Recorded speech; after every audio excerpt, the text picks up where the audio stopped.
Hi everyone, I'm Alice and I am from Tanio TV, and today we are going to be making natural mandalas.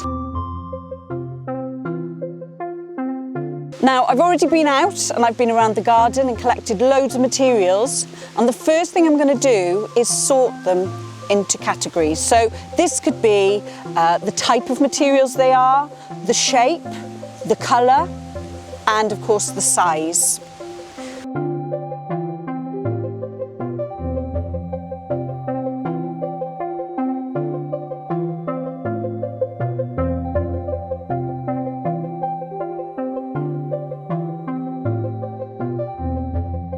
So the idea with mandalas is you start with a central point and then create circles of patterns going all the way around and working outwards. Choose a central material, so I think I'm going to go with this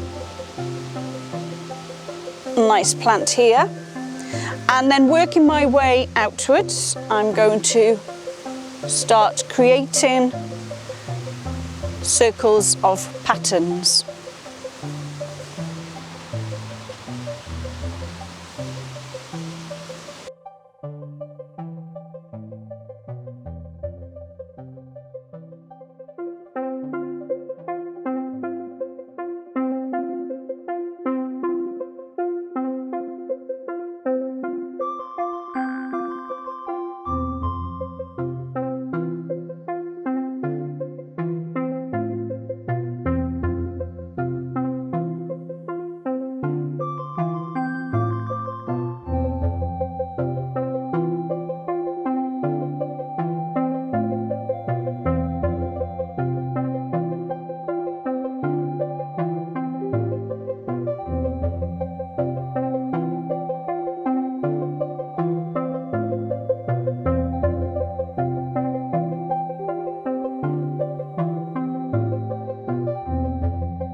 And there we go, a nature mandala using natural materials from the garden.